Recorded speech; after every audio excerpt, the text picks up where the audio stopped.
Nos acompaña el buen amigo ingeniero agrónomo Adriano Sánchez Roa, un hombre que ha sido muchas cosas y que es muchas cosas. Ha sido casi economista agrícola, porque ha escrito desde aquellos textos sobre los efectos de la política del Fondo Monetario Internacional sobre el sector agropecuario. Ha escrito varios libros más sobre el sector, ha escrito novelas, un hombre que también le gusta la literatura, y ensayos sobre temas sociales. Además, actualmente es alto dirigente del Partido de la Liberación Dominicana. Él es algo así como presidente o coordinador de la Comisión de Asuntos Agropecuarios de ese importante partido, y es un ex senador de la República, es director del Instituto Agrario Dominicano, es administrador del Banco Agrícola. Decía Fonbendar que lo único que uno no debe ser en este país es un ex. De manera que tenemos una persona que, como digo siempre, está en capacidad de abordar los temas relativos al sector agropecuario de lo que vamos a hablar hoy. Y por supuesto siempre hay un espacio para la política partidaria. Les invito a que nos acompañe a esta conversación, a este diálogo, a esta entrevista con el ingeniero Adriano Sánchez Roa. Ingeniero Adriano Sánchez Roa, de nuevo mis saludos, mi afecto y mi gratitud por hacer un esfuerzo para estar aquí, para compartir con nosotros y orientarnos y orientar a nuestra teleaudiencia sobre un tema del que en estos tiempos ha comenzado a hablarse mucho, a merced de la crisis internacional que nos afecta, que es el sector agropecuario, porque todos los países están preocupados por eso que ustedes llaman la seguridad alimentaria, debido a los cortes, y nos estamos dando cuenta que no importa la modernidad que haya en el universo, hay un momento en que las cosas comienzan a no funcionar como tienen que funcionar. ¿Usted piensa, a la luz de todo lo que ha ocurrido, primero la pandemia? Antes que la pandemia estaba la transición tecnológica, y después de la pandemia la invasión de Rusia a Ucrania con todas sus secuelas en el campo económico, social, las migraciones y la amenaza, el temor casi apocalíptico que plantean algunos de que una equivocación o un error de cálculo o un arranque de ira haga posible un ataque nuclear, lo cual desataría ya una guerra que nos exterminaría a todos. ¿Usted piensa que en este momento para la República Dominicana existe el peligro de que nos quedemos en algún momento con pocos alimentos procedentes del campo? Bueno, primero mi satisfacción, bienvenido, de estar aquí siempre hablando y aprendiendo. Porque bienvenido siempre se aprende. Bueno, será por la yo vez. Le decía a un amigo que anda conmigo, le digo, que yo recuerde, comencé a hacer mitad del bienvenido como en el 79, 43 años, como por la noticia, por esos lados. Que Dios guarde, ¿no? Sí, sí. Bueno, la noticia la comenzamos en el 73. Bueno, yo recuerdo que yo llegaba allá, ya yo no vivía en la capital. Usted estaba en el AMPA, ¿no? Sí, la AMPA venía y me publicaban artículos, noticias. Y entonces siempre iba a la Julio Verne ahí. Exacto. A ellos veía a jovencitos bienvenidos. Sí. Bueno. Entonces de allá para acá he tenido la satisfacción también de que donde quiera que he estado hemos mantenido esa amistad importante. Incluso yo digo simbólicamente algo que puede no ser nada, pero siempre lo tengo en la mente por el gesto. En el año como 90, que había muchos problemas de combustible y que estaban en esa fila grande y no había casi transporte público, estaba yo en la Duarte con París parado ahí, buscando un vehículo y no pasaba nada. Y de repente vi que un carro negro iba echando para atrás al paso, que no podía. Y una señora le dijo, Sánchez, digo yo, ¿quién será? Era el bienvenido que iba ahí. Se paró y dio para atrás sin poder, para darme la bola. Estamos hablando nosotros de 32 años ya. De eso. Bueno, yo pienso, bienvenido, que la vida da mucha vuelta. y a veces muchas cosas son como cíclicas. Digo yo que a veces una cosa que se da ahora y seguimos superando el cabo del tiempo, volvemos a eso. En la agricultura dominicana hay que ver esa parte cíclica. Yo creo que nosotros tenemos un dilema: o aprovechamos la crisis que hay alimentaria mundial y nos convertimos en un país que venda mucho para afuera, porque podemos hacerlo, o nos incluimos ser parte de la crisis. Es decir, sufrir lo que es la falta de alimentos o tener que comprar alimentos caros como se está haciendo. Entonces, ese dilema que está ahí, hay que ver qué conviene. Yo pienso que está claro que lo que conviene es sembrar. Yo traje este libro. Solo que sembrar no es posible de un momento a otro. Sí, bueno, ahora que está hablando de los aranceles, que podemos lo matar de eso, yo decía, bueno, si es necesario traer un producto ahora, que se traiga, pero vamos a sembrar, porque si usted trae habichuela ahora porque falta habichuela y no siembra, en 3 meses va a tener que volver a comprar habichuela. Pero si usted importó la habichuela ahora, sembró, a los 3 meses ya no tiene que comprar. Yo traje este libro, bienvenido, que ahí se ve la forma de la mano, que era Campesinos, crisis agropecuaria e inflación. Ese libro, que le hizo el prólogo aquí, casi no se ve, Monseñor Fabio Mamerto Rivas. ¿De qué año es ese? Yo lo publiqué en el 89, hace 33 años. Sí. ¿Por qué yo publiqué ese libro? Porque a mediados de los 80 los grandes países decidieron que países como el nuestro iban a ser de zona franca y turismo, y que ellos, aparte de industriales, iban a ser agrícolas también. Exacto. Entonces comenzó el declive del sector agropecuario. Si nosotros revisamos, por ejemplo, la gestión de Antonio Guzmán, ahí se le preparaba la tierra gratis a todos los productores. Ahí se le daba la semilla gratis, casi gratis. Bueno, desde Balaguer. Bueno, y Balaguer después lo retomó, cuando lo retomaron como un poquito. Pero yo creo que Balaguer lo hacía en los 12 años. Y lo retomó a los 10 años también. Sí. Ahora, ¿qué pasó? Por ejemplo, yo trabajaba en Para la Casa con Antonio Guzmán y la habichuela valía el quintal 40 pesos. Pero a la agricultura se lo daba en 5, para no darlo gratis. Sí. Entonces, ¿qué pasa? Que cuando el agricultor usted le regala... Pero agricultura le daba la semilla. Nosotros los técnicos le dábamos la semilla en 5 pesos el quintal, valiendo 40. Exacto. Y ahora los técnicos había una convicción. Era un subsidio. Y el técnico tenía que ser de manera responsable la persona que vigilara que eso se sembrara, que no lo tomaran para venderlo. ¿Qué ocurre? ¿Por qué traigo eso? República Dominicana tuvo un sistema de producción y de apoyo del Estado, igual como lo hacen hoy Estados Unidos, la Unión Europea, Brasil, y algo en Colombia y algo en México también. Entonces, nosotros si queremos producir, hay que volver a ese sistema obligado.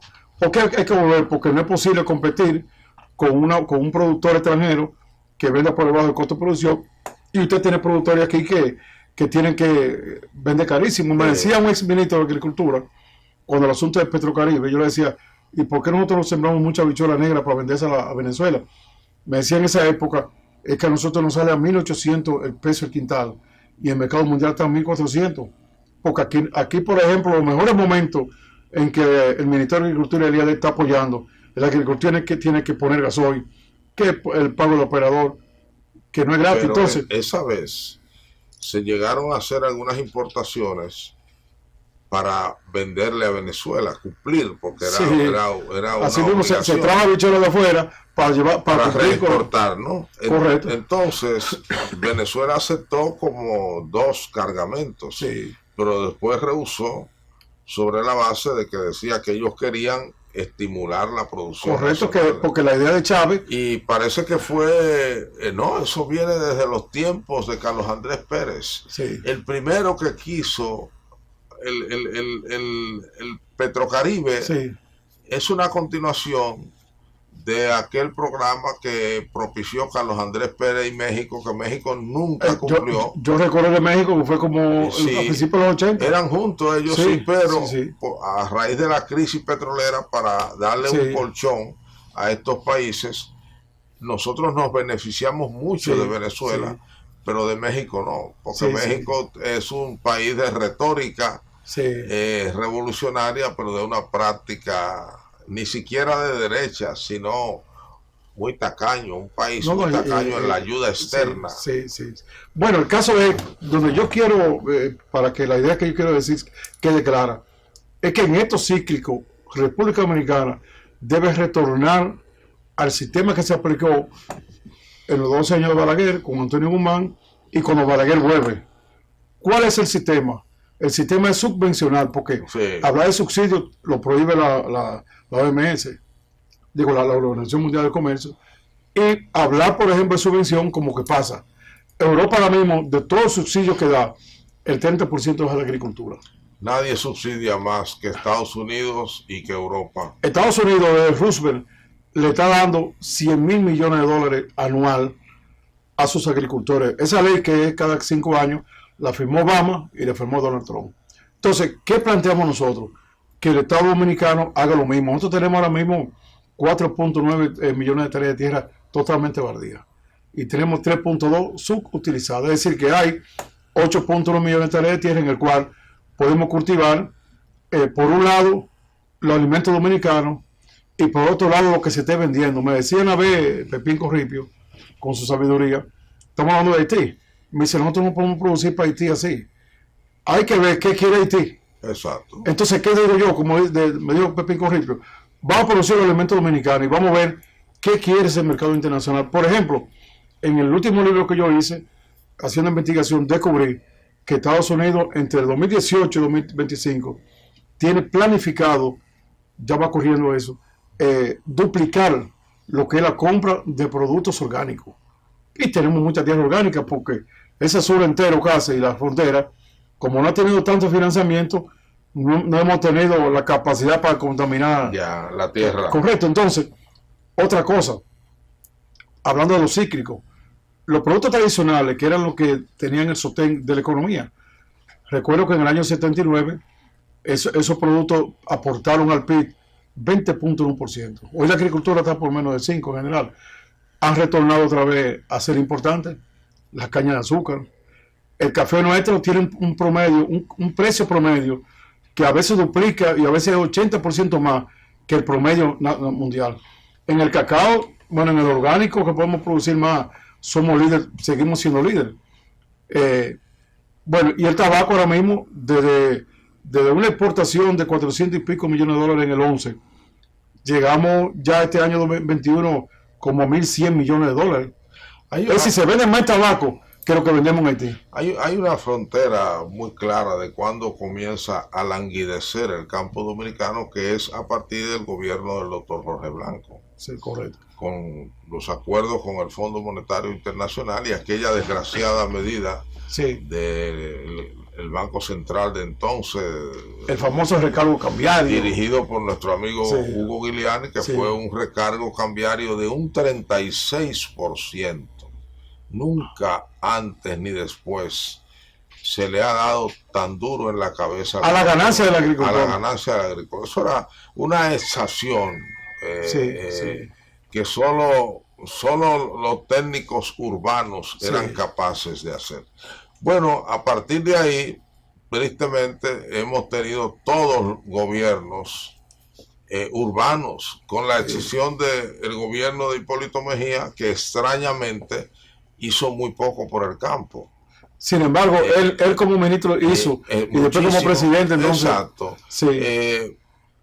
Matamos, Juan Bosch comenzó aquí la ideología contra la industria azucarera, y cuando su partido llegó al poder le dio el golpe de gracia, y este país tuviera todavía produciendo mucha azúcar. Yo digo, bienvenido, que debíamos, aún con todo lo que ha pasado, que estoy de acuerdo con usted, debíamos comenzar una política hacia y el café azúcar. Y el cacao, uno no sabe por qué lo hemos descuidado. Habían 2 millones de tareas de café y tenemos hoy 300.000 tareas. Sí, y tenía mercado seguro, tanto interno como externo. El café siempre va a tener mercado. Además, yo siempre subrayo, como la otra vez, que cuando nosotros vamos a estimar la producción en el área que sea, tenemos que hablar de la población dominicana, de los turistas, esa masa flotante, y de Haití. Así mismo es, porque ya el consumo nuestro no es el consumo de necesidad incluso de pensar en otros mercados. Esos son 3 buenos mercados. Ojalá pudiéramos producir para esos 3 mercados. El estimado que hay en Haití es que el 25% de los bienes que ellos consumen vienen de aquí. Exacto. Eso significa para nosotros el 10%, 9-10%, porque somos una economía más grande. Y debe ser más, pero bueno, digamos. No, porque es que hay una cosa, hay un mercado paralelo, quizá igual o más grande, informal. Sí, exacto. Hay un mercado informal grandísimo. Uf, enorme, enorme. Pero que ese mercado informal no lo registran en los estados, pero sí beneficia al que lo produce aquí y al que consume. O sea, que no es que el mercado informal desde el punto de vista económico es igual. Correcto. O sea, Lo que no hay es un registro contable. Exactamente, porque eso no es que es totalmente malo. No. Es malo porque no está en el marco de la ley. Ingeniero, Pero, sí. En República Dominicana la informalidad es lo válido. Sí. La economía dominicana es más grande en su dimensión informal que en la formal. Sí. Por consiguiente, una cuestión que tienen que aprender los planificadores de políticas públicas en este país es el mercado informal. Bienvenido. Su tamaño. Por eso mismo que usted dice, yo hacía algunas observaciones en lo que la funda, vamos a decir así, que INEPRE puso los jueves en supermercados. Y yo decía, bueno, si más de la mitad son informal, que trabajan en el día para comer en la noche, no es verdad que un día van a tener que para comprar para la semana. No. Porque es que ellos la informalidad. No, en los supermercados eso era para la clase media, sí. Porque la verdad es, y usted que es casi un sociólogo rural, sí. Usted sabe que aquí hay una clase media tambaleante, sí. Que vive oscilando entre la pobreza y la clase media. Y es la mayoría de los que somos de clase media. Sí. Los que estamos en ese nivel allá en la taxonomía, sí. Bochista de clase media, sí. Media baja. Que la clase el nivel de la clase media de hace 40 años era mucho más alto que la de hoy. Yo recuerdo en el caso mío. Porque antes no se le llamaba clase media a lo que hoy se le llama clase media. Sí, yo recuerdo que nosotros. El que vende un guineo sí. Ahora es un empresario, un microempresario. Yo recuerdo, sí, que en el año 79 yo trabajaba en café, me dieron el sueldo, ya era como 300 pesos, la dieta que me correspondía del mes, y ese mes Antonio Guzmán en ese año pagó la regalía completa, que no se pagaba completa. Exacto. Se pagaba una mitad y una mitad era para devolverlo. Tuvo usted una crisis de abundancia. No, yo vine aquí con 1,000 y pico de pesos y podía comprar un cepillo casi nuevo, variando 1,000 pesos los cepillos. Hoy un agrónomo guarda el sueldo entero el año entero y no puede comprar un motor. Exactamente. ¿Entiendes? Vamos a una pausa comercial.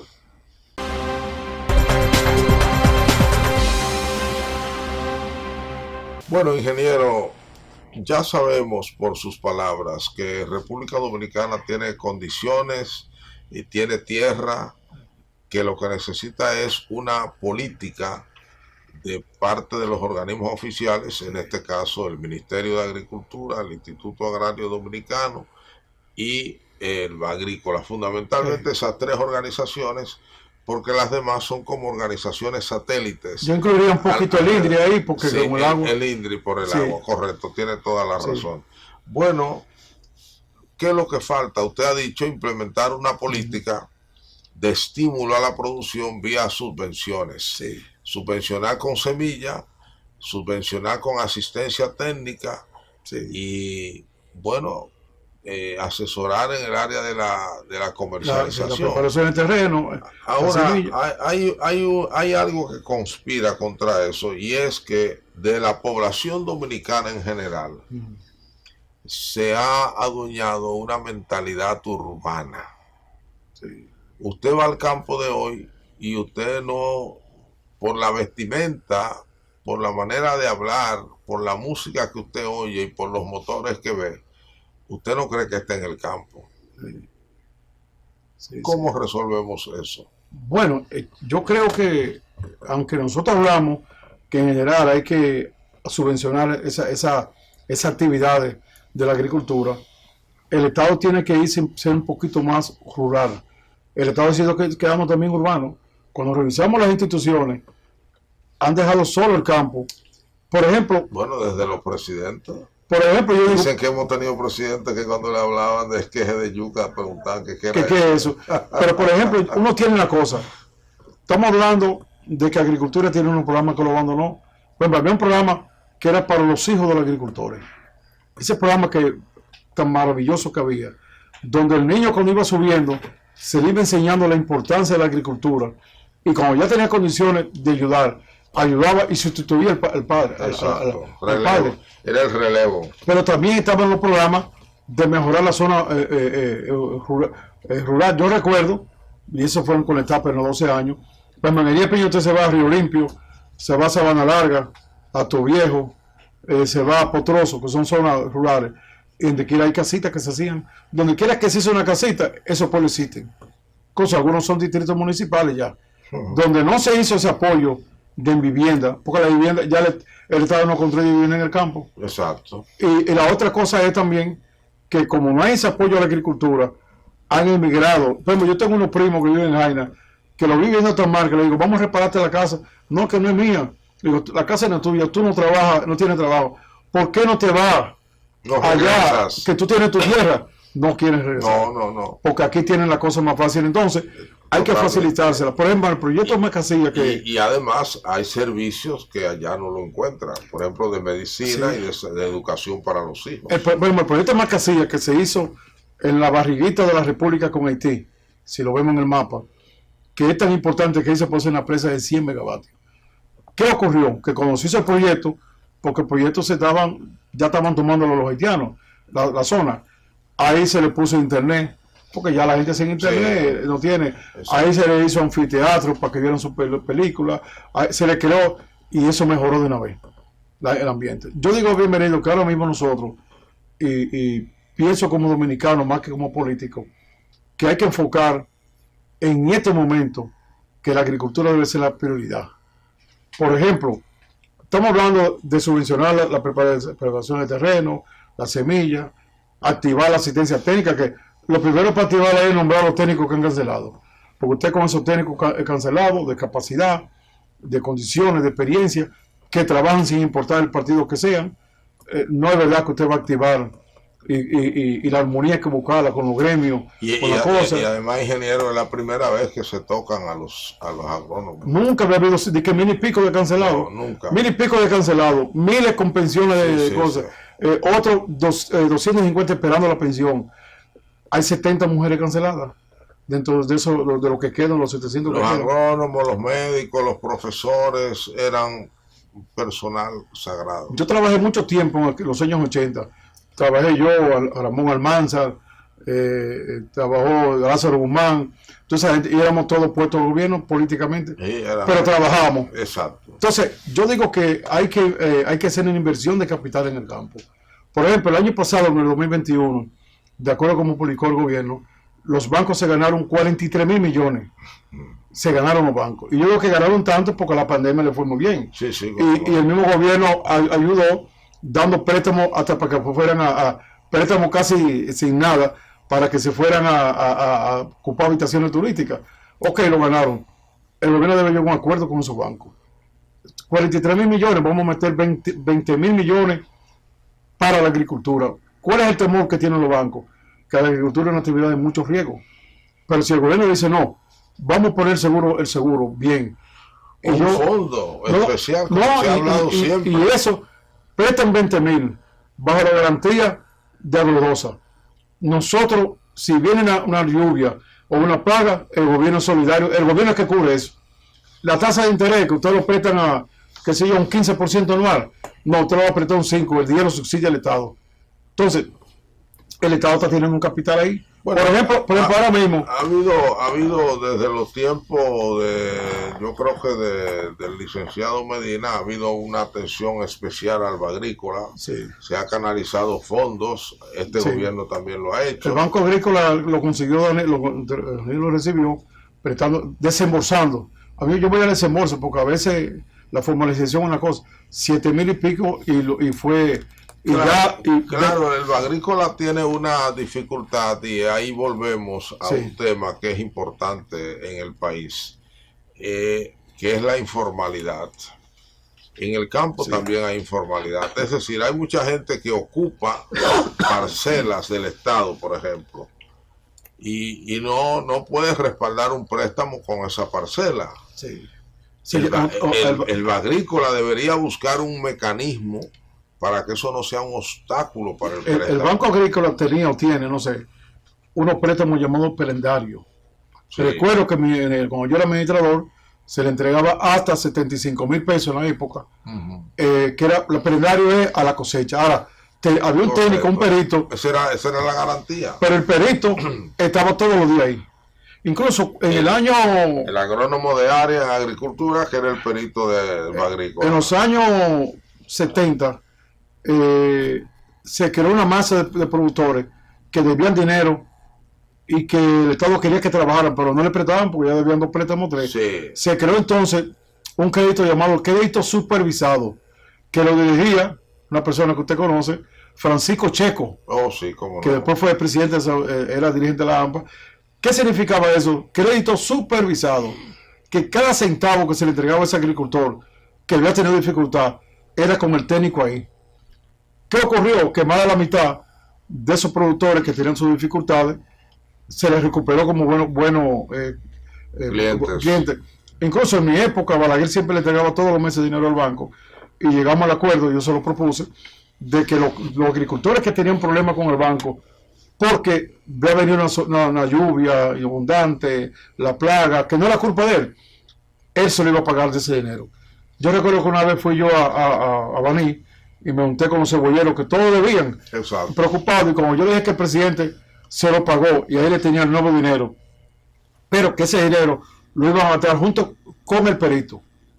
Entonces eso, yo pienso que si ponemos más de cerca el técnico, sea del Banco Agrícola, Agricultura, con el agricultor, nos va mejor. Por ejemplo, yo tengo aquí, este es mi mataburro, yo tengo aquí un cuadro de 2006 a 2019 de los desembolsos que han hecho todos los tipos de bancas. Ese es su último libro, ¿no? El último libro. Entonces, ¿qué pasa? Que cuando nosotros buscamos aquí, estamos hablando nosotros de que el Banco Agrícola desembolsó en el 19 21.784 millones. Pero la banca privada desembolsó 22.600 millones más que el mismo Banco Agrícola. Exacto. ¿Qué estoy planteando yo con eso? Pero la diferencia está en quién recibe. Entonces, ¿y por qué yo digo eso? Porque ayer, en la semana, el Banco de Reserva en la semana anunció 10.000 millones que le iba a dar a los roceros. Está muy bien. Para ignorar el arroz. Ahora, eso no es una novedad, eso es lo que se da todos los años. Todos los años. Porque se pone como que, mira lo que no está, es bien que lo haga, pero es lo que los políticos todos dicen que cuando Dios creó el mundo ellos estaban ahí. Entonces, sí, así mismo. Entonces, ¿qué pasó?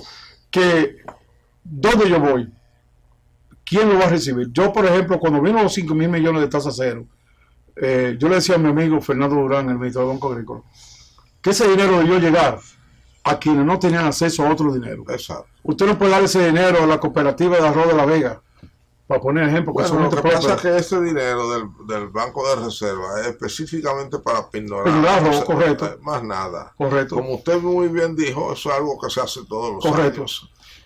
Ahora, yo lo que planteo es que el presidente de la República, y como los programas a veces lo graban o lo ven, el presidente de la República, mi sugerencia es que se siente con la banca privada y haga que tomen 25.000 millones de lo que se ganaron y de otros que tienen y que se lo presten a quienes, al mismo sector que le va a dar gratuitamente la preparación del terreno, le va a dar la semilla, la asistencia técnica, para que ellos con ese dinero entonces comprarían insumos, otros insumos, pesticidas, fertilizantes, y también transportarían y que se retome, bienvenido, que eso no se ha hablado, porque el gran problema que hay en el mundo se llama la comercialización también, que se retome la idea del Merca Santo Domingo. ¿Cuál era la idea del Merca Santo Domingo cuando se hizo? Era tener ese gran mercado. Y luego mercados satélites. Exactamente. Incluso se llevó se tenía la segunda etapa para eso. Ingeniero, ahí se gastó un dineral 2 veces o 3 veces lo que originalmente se estimó y no se consiguió lo que se procuraba. Yo estimé que se gastó casi 7.000 millones en ese Merca Santo Domingo con el préstamo. Y no se consiguió lo que se procuraba. Incluso, por ejemplo, ahora mismo, si quieren retomarlo y hacer los satélites, hacer en la regional, en un gran mercado, en la provincia. Yo recuerdo en mi provincia, en aquellos años, que los agricultores bajaban y ponían sus pilitas de café, de racimo de guineo, y se ven que el agricultor vaya directamente al centro del mercado a vender las detallistas. Aquí se está hablando de ya de 80.000 detallistas en el país. Pero quizás en este momento, pienso yo, lo más importante es crear mecanismos para aumentar la producción. Correcto, eso es. Esas 4.5 o 9 Sí. tareas que usted dijo que está ahí Están sin vacías, sembrar, hay que sembrarlas. Sí. Y hay que transferirle tecnología al campesino. Porque ya se está sintiendo en el mundo. Y hay que comenzar a ayudar con eso que usted dice. Usted recuerda, bueno, había ese programa famoso de distribuir esquejes de yuca, Sí. por ejemplo. Pero también había el programa de tecnología apropiada. Sí. Usted lo recuerda, Sí. ¿no? Prosema, creo que era que se llamaba. No, bueno, Prosema era el Estaba en La Vega. Sí. Estaba en La Vega, el que yo digo. Sí. Entonces estaba el servicio del manejo de arar la tierra. Sí, los el tractores. Prosema ese era. Exacto. El Prosema, ahí habían 900 tractores. Como usted ha planteado, hay que volver a eso. Sin mirar el aspecto de la formalidad financiera, hay que volver Incluso a eso. había uno que era CBEMA, que era de vender insumos Exacto. un poco. Sí.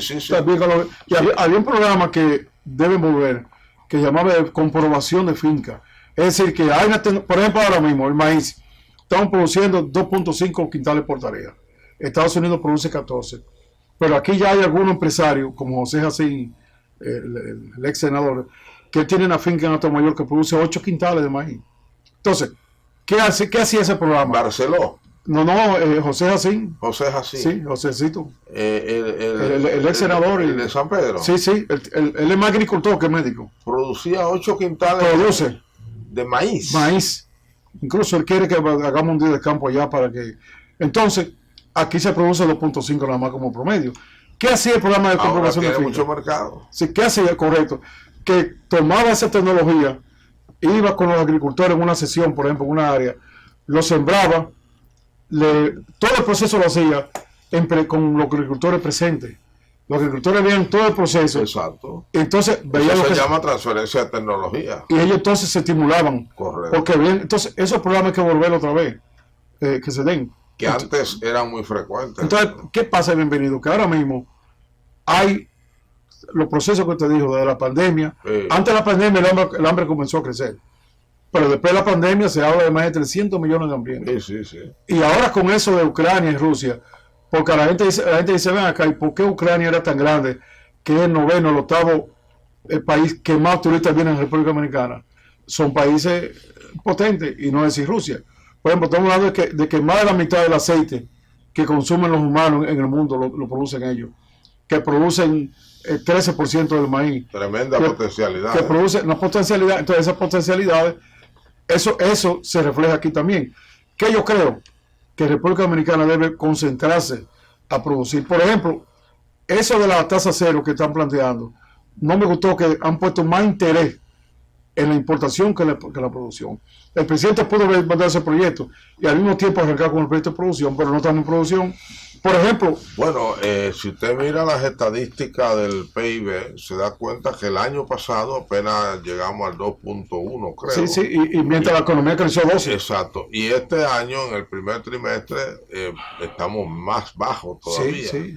O sea que hay un tema de empuje en el campo porque lamentablemente desde hace muchos años el Ministerio de Agricultura se ha urbanizado. Sí, y han desaparecido tan de nombre muchos departamentos. Sí, y al urbanizarse lo que está es viendo a la ciudad. Sí.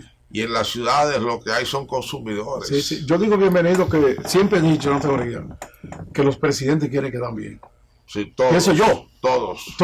Así es. Con el que más peleamos nosotros los gremios fue con Jorge Blanco. Sí. Y yo sé que él quería hacer la cosa bien. Ahora, el presidente Luis Abinader, para mí, y él que es economista, debe él mismo como persona adentrarse más a la problemática agropecuaria. No llevarse de la estadística que le dan. Porque, por ejemplo, el 27 de febrero dijo que había mucho de todo. Ahí está el discurso.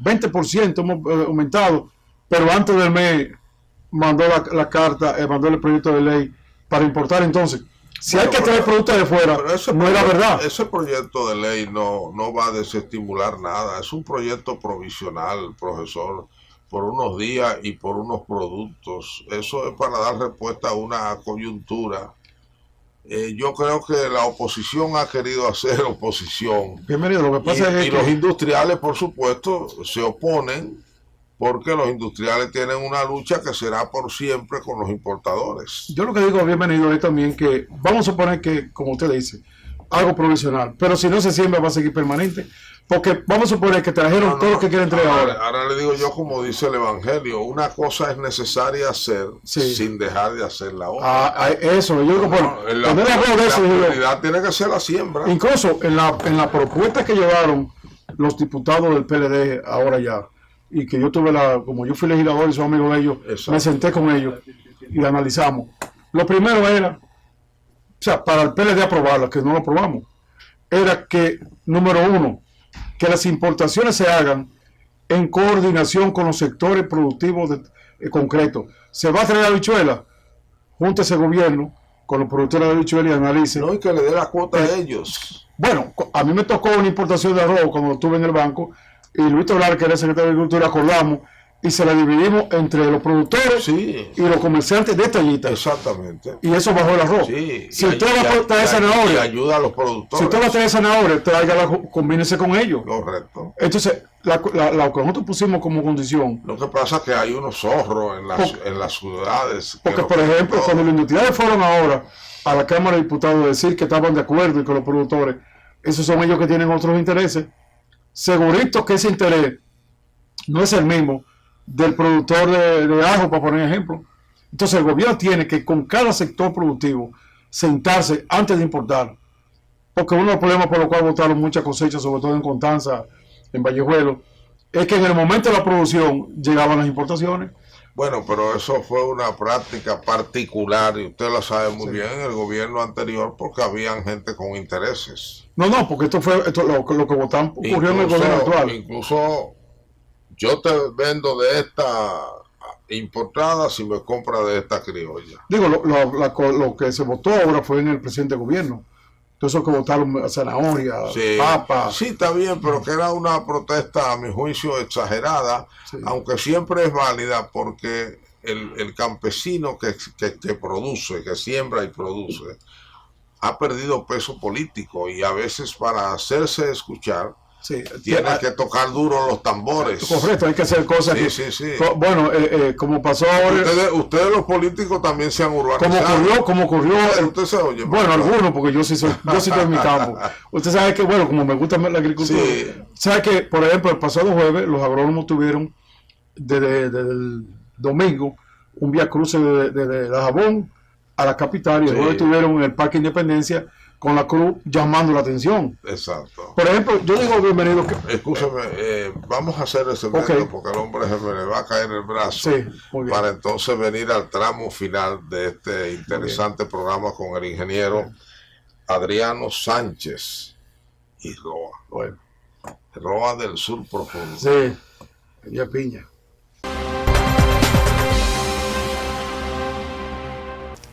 Venimos a la parte final de este espacio, esta entrevista con el ingeniero Adriano Sánchez Roa, un ex administrador del Banco Agrícola y sobre todo un profesional que ha estudiado y ha escrito y ha publicado libros sobre el campo dominicano y que tiene un libro reciente que él le llama la Biblia, porque allí usted encuentra estadísticas y explicaciones sobre todo. Se parece...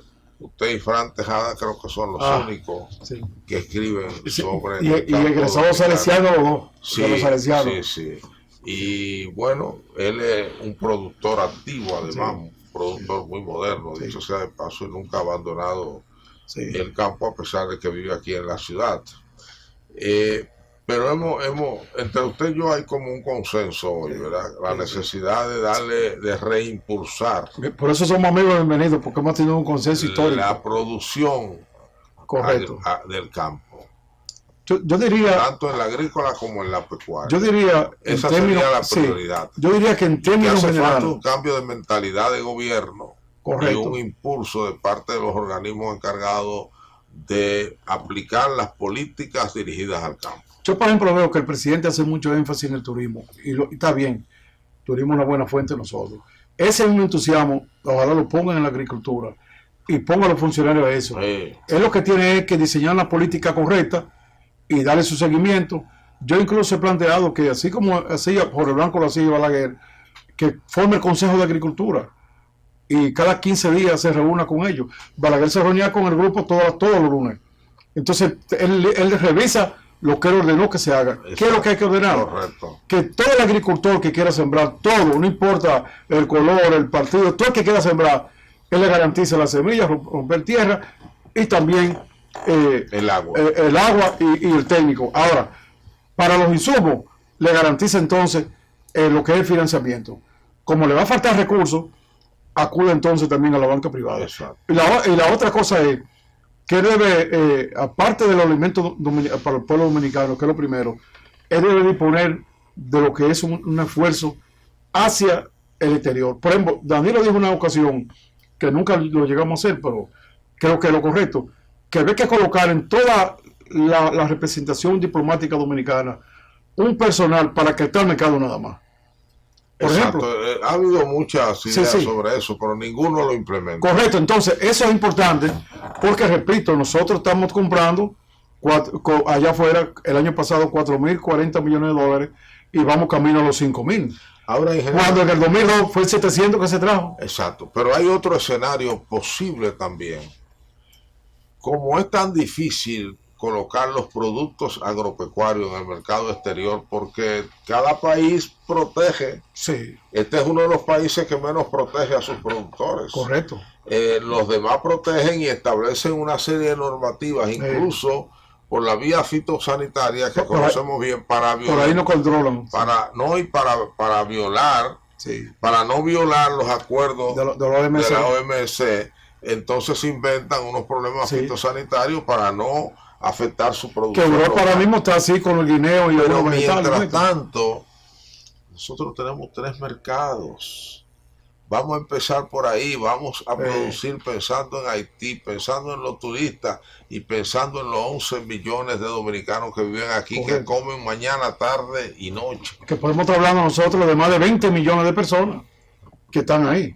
No, mucho más, porque los turistas son, póngale usted 5 millones al año. Sí, sí. Y Haití son 10 millones No, más, y nosotros somos 11. Y resolvemos un problema social también, tanto aquí como en Haití. Luego viene el tema, porque en esto tenemos que estar claros.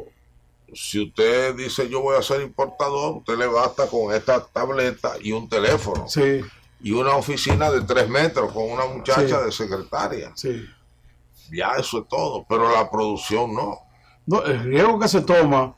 No, y el trabajo, el personal, y el el trabajo, personal. el camión, los Yo recuerdo combustibles, sí, los sí. obreros, la rastra, Sí, sí, sí. el tractor, el agua. El camino que se puso malo, todo. Mucha gente que trabaja ahí.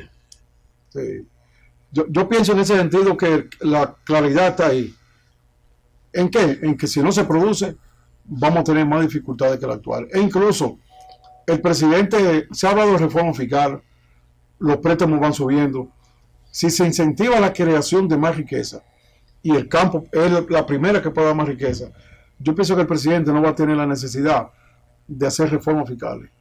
Porque a la hora que pueden cumplir lo que es la producción nacional, no hay que buscar divisas para comprar afuera. ¿Cuál es el porciento de mano de obra que absorbe el campo en este momento? ¿El 30%? Sí, bueno, se está hablando de 400 mil y pico. Es el sector que más mano de obra da, que más otorga. Entonces no se debe descuidar. Ya cometimos el error de cerrar la industria azucarera y cometimos el error de descuidar el café y cometimos el error de descuidar el cacao. No persistamos en los errores. No, y por ejemplo, cuando hablamos de café, da pena que estemos comprando 50 millones de dólares a un país como Vietnam, que tienen café malísimo. Un café, pero como aquí no hay. Exactamente, ese es el mejor. Entonces, nosotros tenemos que hacer, tender hacia la siembra del café, que con los proyectos agroforestales comenzó a crecer el café. Pero cuando Valle tuvo ahora una temperatura parecida a la de Constanza. Yo recuerdo que Hipólito habló una vez de que iba a reforestar todas las lomas alrededor de la frontera, sobre todo por la frontera sur, con cacao y con café. Sí. Es famoso, por ejemplo, el café de montaña de Barahona. Sí. El de mejor calidad en el país. Un programa que era muy bueno, pero se abortó rápido. En el 86, cuando llegó Balaguer, Selva Negra, Ya. que puso a Barajar Monfiera, Sí, que después ese no. programa era bueno, porque ese programa lo que buscaba era sembrar la montaña de productos que tengan rentabilidad. Porque el agricultor una madera la corta, pero un café no lo va a cortar, ni va a cortar tabaco, ni aguacate, que el aguacate ha crecido mucho. Somos el segundo país más productor de aguacate ahora mismo. Así es. Entonces, ahora hay un discurso ecológico contra el aguacate. Que no lo veo por porque el consumo del agua. Es que nosotros estamos desperdiciando agua. Agua tenemos. O sea, agua nos sobra, vamos a decir así. Ya. Lo que hay que organizar, por ejemplo, que se pongan a hacer 26 presas. Importante, por ejemplo, la región suya. Vamos a decir, ¿cuánto hay en el este? No hay una presa, entonces el agua pero real. vamos a decirlo de una manera como más realista. Tenemos el potencial de 26 presas. Sí, correcto. Porque desde el 78 nosotros fuimos a Cuba. Sí. El gobierno dominicano del 78 envió a un Sánchez Díaz, que era su secretario de Industria y Comercio, para ver la política de construcción de pequeñas presas. Desde esa época, República Dominicana está planteando la necesidad y la posibilidad que tiene de instalar muchísimas pequeñas presas para darle agua a comunidades específicas y darle energía eléctrica. Sí. Pero no ha pasado. No, la última presa la hizo Balaguer en aquellos años. Eso se parece mucho a los community college. Sí. Pero no pasamos de ahí. De mencionarlo y de decir que hay que hacerlo. Pero Leonel, que pensaba hacer 30, hizo uno. O sea que nosotros... Hipólito, que nombró una comisión donde estaba el padre Tom Lluveres, y él llegó a ir a Costa Rica, que es un país donde eso se practica mucho. Nunca fue posible ni siquiera que esa reunión hiciera un trabajo. Cuando hicimos la ley de Estrategia Nacional de Desarrollo, que me tocó participar, se tuvo la ilusión de que iba a permitir la planificación más allá de un periodo de gobierno. De hecho, se promulgó en el 12 y se hizo un plan de 18 años hasta el 30. Pero eso no se hizo nada. Incluso ahí nosotros reunimos todos los partidos, todos los sectores, o sea, buscando de que la ley fuera, y todo el mundo supuestamente estaba de acuerdo. Pero los gobiernos han llegado y olvidan la ley. Porque el plan, por ejemplo, decía Olgo Fernández, que con él discutimos mucho en el Congreso de eso, a propósito de un proyecto que yo presenté, que podía hacerse 2 presas cada periodo, grandes, y 5 o 6 chiquitas, y vamos poco a poco, y al cabo de 20 años tenemos nosotros muchas presas. Ingeniero, muchísimas gracias, ingeniero Adriano Sánchez Roa, un querido amigo, un profesional muy competente, escritor. Me imagino que está escribiendo, ¿verdad? Viejos amigos. Viejísimos. Viejos amigos. Me imagino que usted está escribiendo en este momento. Siempre estamos escribiendo, porque eso es lo que tenemos. De manera que vamos a esperar pronto su próximo libro. Y vamos a seguir invitándolo, porque tenemos que mantener el discurso de la necesidad de mirar hacia el campo. Sobre todo de Meredo, que el país tiene. Mirar hacia el campo. El país tiene, los políticos miren el campo. No, y que el país tiene unas condiciones naturales que no las tienen otros países. Por ejemplo, el Canadá tiene 10 meses de hielo. Aquí hay sol, agua, lluvia. En todas las regiones tenemos todas las condiciones. Muchas gracias y nos vemos en el próximo programa.